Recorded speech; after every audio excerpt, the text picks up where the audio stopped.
Guys, so in this video, we're going to talk about the dangers of witchcraft, things like tarot cards, Ouija boards, New Age practices. Many times when I talk about these practices, and that they open the door to demons, unspiritual Christians say, you're just being dramatic, Isaiah. That's not really the case. And some of you think, well, you're just a Christian, so you say that, but it's not really true, coming from a perspective of a psychic or a one that reads tarot cards or things like that.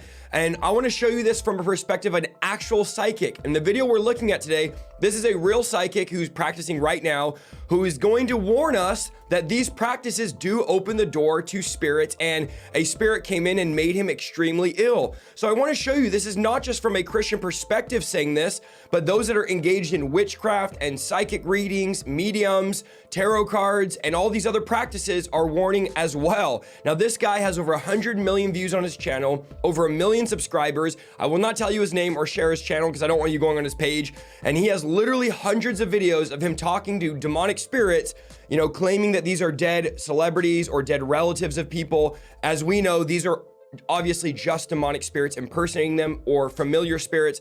Oftentimes on our show, we have ex-warlocks, ex-witches coming on, but this is a guy who's actually doing it right now for a living, and we're going to review and watch his video that he's posted on his channel. Someone sent me this, and it was just absolutely crazy that even people in the world that are not Christians, that are dabbling in witchcraft, are warning of the dangers of it. So we're going to talk about it, we're going to watch it, and we're going to talk about the dangers of it.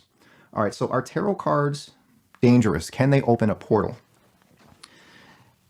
What I've learned over the years, now when I was little, starting at age 9, I started using Ouija boards at age 9. I've always had a fascination with the other side, with ghosts, with spirits, with is there life after death. As young as 8 or 9, I had the And this is something a lot of us have. Why people get into the New Age, why people get into the occult, why people get into witchcraft. They have a curiosity of life after death, the supernatural realm. This is something God has put in every one of us, this curiosity for something more than who we are. Sadly, a lot of people go to the counterfeit demonic version rather than going to God, going to the Holy Spirit, going to the power of God. And the church has done a terrible job at representing the power and presence of God in the supernatural. So people have to go to the world to get it because the church isn't demonstrating the supernatural power of God. So this is a lot of people that are in this. They started out like this. These questions, and it was a fascination for me back then. As I grew into my teen years, I owned a set of tarot cards. Actually, my mother had a set wrapped in this silk kind of, I don't want to say blanket, cloth that she had in her drawer. And I was always wanting to hold them, look at them. And she's like, don't mess with those. Those are my tarot cards. So as I got older, I think I was 16, I bought a set of my own, the same kind my mom had. And I became fascinated with them. And I started to learn the meanings. And I did tarot card readings for people that were blown away by my readings. And I was blown away that they were blown away because I couldn't believe at the time that what was coming through was accurate. But spirits have many ways of communicating with us. So he's talking about how spirits use these things as vehicles to communicate. Some of you say, no, Isaiah, it's just a card. But understand, these are demonic spirits that are speaking through the cards, through the Ouija boards, through the mediums. Again, the dangers of this stuff is no joke. Boards, tarot cards, spirit box.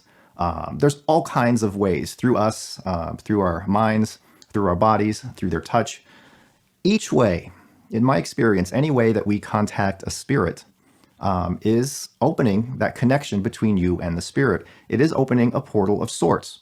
Okay, so this is a guy who's a psychic saying, yes, we're using spirits, and yes, it opens up a portal. And this is what we're always warning people of, which he'll go into in a minute. When you open up these doors, whether it's through sin, whether it's through engaging in the occult, whether it's through all these different occult practices, or just simply opening doors through sin, you're letting spirits in. These are spiritual portals coming from a guy in it himself. And we know about it because we do deliverance on people and we cast demons out of people that get these spirits from these open doors. So yeah, these are open doors of things coming in. Again, I'm pausing it and giving commentary, one, because of copyright, but two, because I want to make this also a teaching opportunity for us.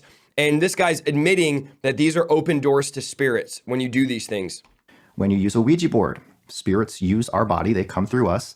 And that energy is what moves the planchette. I know there's a million. He just said it. Okay, he just said it. When you use a Ouija board, the spirits come through our bodies and move the thing.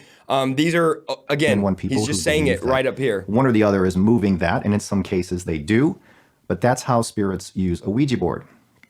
So spirits always have to go through us to speak, whether it's through a spirit box, a board, any device, even tarot cards. Something we talk about. Spirits will always go through us. I've recorded hundreds of messages where spirits say they're in me, going through me, and also I've recorded validation of spirits saying they have to go in us and through us to speak.